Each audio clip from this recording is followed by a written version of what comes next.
Assalamualaikum warahmatullahi wabarakatuh kawan-kawan. Selamat datang di channel Ahmadiyah Vlog dengan saya Ahmadiyah Prayogi. Hari ini saya akan mereview sebuah barang gaming ya, namun harganya miring, membuat kita tuh terlihat sebagai gamer. Apa itu barangnya? Let's check it out.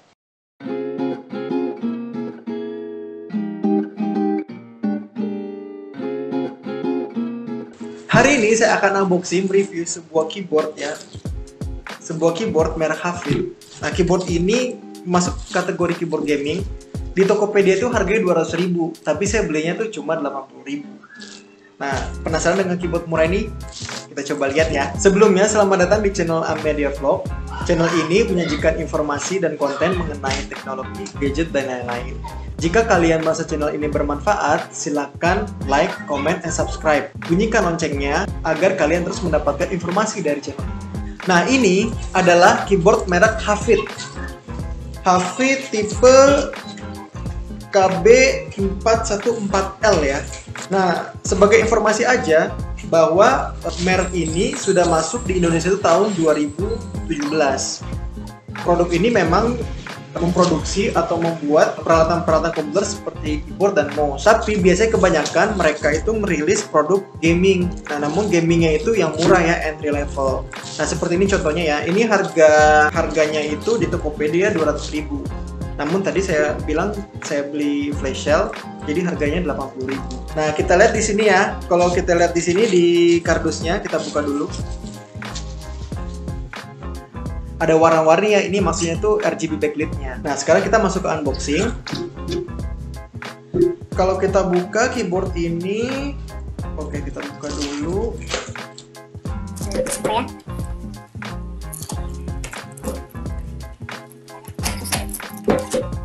Oh, ternyata dibungkus ya sama apa nih, kertas, kardus.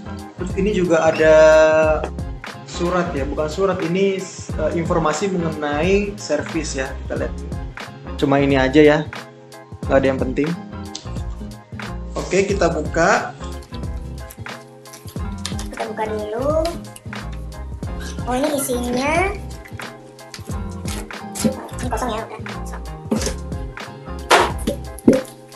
Oh, ini cuman keyboard sama ini tadi, kertas tadi aja ya. Ya, sangat sederhana sekali ya bentuknya. Nah, kalau kita lihat kardusnya nih ya, kita lihat kardusnya ini dia menjelaskan beberapa fungsi. Nah, kita lihat di sini ada spesifikasi. Nah, ini spesifikasi dari keyboard ini. Pertama itu dia sudah menggunakan USB, benar nggak USB?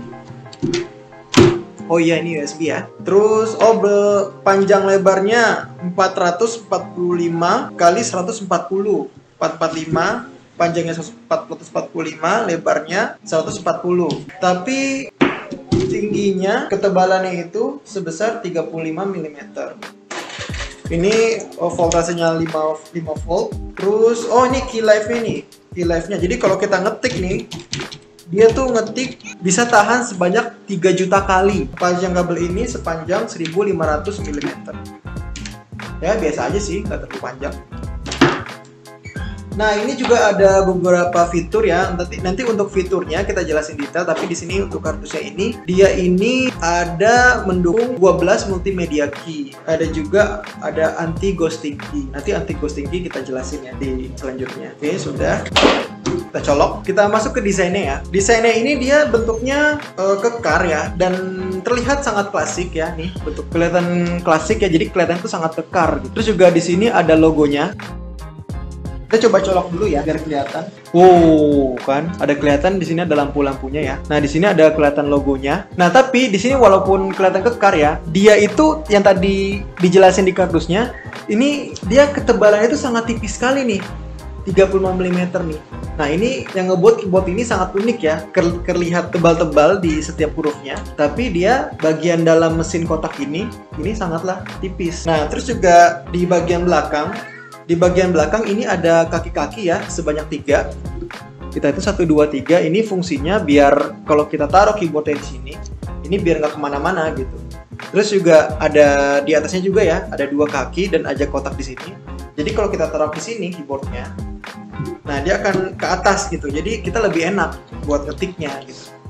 Ini keyboardnya ini jenisnya masuk ke semi mechanical keyboard ya. Sebagai informasi aja kepada teman-teman bahwa keyboard itu ada dua macam ya. Pertama keyboard mechanical, yang kedua itu keyboard membran. Nah, keyboard mechanical itu adalah keyboard yang sering kita lihat di mesin ketik ya, kayak komputer-komputer zaman dulu. Itu biasanya bentuknya kayak gini ya. Jadi besar-besar hurufnya, Terus juga kalau ditekan itu berisik gitu. Karena keyboard mechanical ini dia mempunyai bahan, mempunyai struktur, itu karetnya itu dia satu-satu gitu. Jadi setiap huruf dia mempunyai satu karet, satu pegas. Nah, dan switchnya juga satu-satu. Dan dia itu terbuat dari logam. Jadi kalau kita ketik dia itu sangat bising.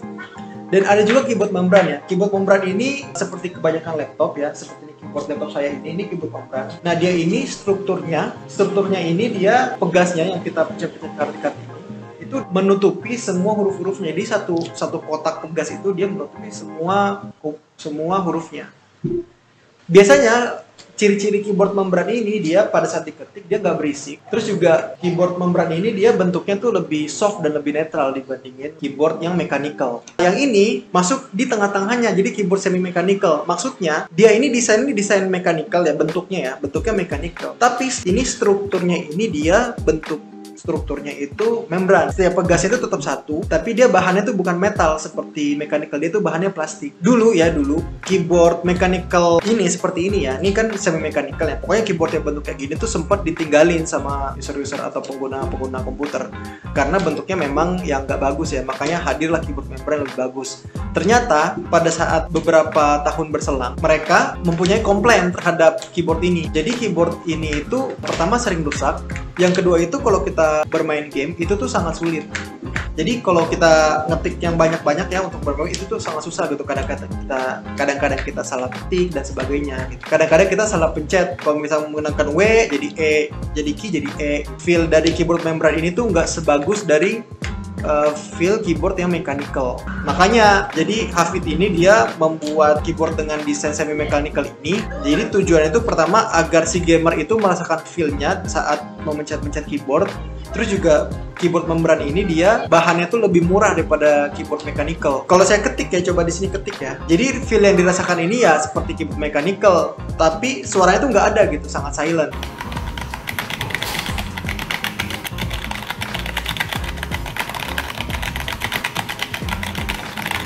Untuk fitur-fiturnya bagaimana? Untuk fitur-fiturnya itu yang pertama yang seperti yang kardusnya tadi ya kita baca itu ada anti ghosting key. Jadi anti ghosting key ini adalah keyboard ini bisa dipencet banyak huruf secara bersamaan. Misalnya kita bermain racing. Nah, di racing kita ngegas tuh. Nah, pada saat ngegas kita kan juga ngerem itu juga kita pengen belok kanan kiri kan. Nah, itu keyboard itu bisa membaca semua itu berfungsi dengan baik. Jadi kita tuh ngegas, ngerem, dan belok itu bisa berfungsi secara bersamaan. Dan kombinasinya itu lebih baik untuk para gamer. Jadi lebih nyaman untuk dibuat main game. Dan juga fitur yang kedua itu ada tombol RGB-nya. Ada RGB-nya di sini. Nah, ini RGB-nya kira-kira ada, kalau nggak salah ada 30 warna gitu ya. Ya pokoknya kalau saya sih bacanya biru, merah, hijau gitu aja sih RGB. Tapi sebenarnya ada banyak warna ada di sini kombinasinya. Untuk fitur functionnya ini sangat unik ya. Jadi yang pertama itu ada fitur hidup mati RGB-nya. Kita pencet Fn di sini dengan Fn patch up patch down. Itu dia RGB-nya bakal hidup dan mati sendiri. Nah, kita setting di sini bisa plus, bisa min. Kalau plus itu dia RGB-nya makin tinggi, kalau min ini RGB-nya makin rendah. Jadi kalau kita pencet Fn plus F1 nanti media player-nya tuh langsung keluar, langsung dengar lagu. Nah, kalau kita mau play lagu tinggal pencet Fn plus F8. Kalau mau ganti lagu juga Fn plus F6 dan Fn plus F7. Nah, kalau kita mau memutar lagu pencet Fn plus F5. Dan ini juga ada shortcut email ya, function email. Jadi Fn plus F9 itu email. Kalau Fn plus F10 itu web. Nah, kalau yang F11 ini untuk melock keyboard. Nah, yang paling unik lagi nih, kita bisa membuka kalkulator tanpa ngeklik menu Windows ya. Jadi kita pencetnya itu Fn F12. Nah, kesimpulan gimana untuk keyboard ini ya? Nah, yang pertama, keyboard ini murah ya. Yang kedua itu desainnya menarik ya, seperti dijelasin bentuknya mechanical tapi ini tipis ya. Dengan bentuk desain mechanical seperti ini, membuat kita tuh lebih mudah dalam bermain game, dalam mencet-mencet ya. Dan juga banyak shortcut yang tersedia di sini dari FN1 sampai FN12. Nah, kekurangannya ya, selama saya coba ya, ini kekurangan dari keyboard ini ada satu ya. Jadi lampu RGB pada keyboard ini cuma pemanis aja. Sebenarnya fungsi RGB itu selain untuk pengindah keyboard, fungsi RGB ini sebenarnya juga untuk menghidupkan huruf-huruf gitu. Jadi kalau misalnya kita mengetik atau bermain game di kondisi gelap, huruf-huruf di sini itu tuh tetap hidup gitu loh, tetap ada lampunya. Jadi kita tetap bisa membaca, tetap bisa melihat huruf-huruf ini. Tapi kalau kita matikan, kalau keyboard ini kita matikan lampu ya, dengan keadaan gelap, ini tidak terlihat. Jadi cuman kotak ini saja yang terlihat tanpa hurufnya yang terlihat.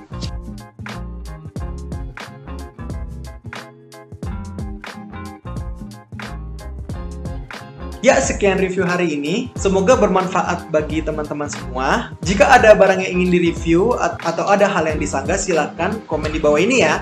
Dan jika channel ini bermanfaat, silahkan subscribe dan bunyikan loncengnya. Saya Made Progi undur diri. Wassalamualaikum warahmatullahi wabarakatuh.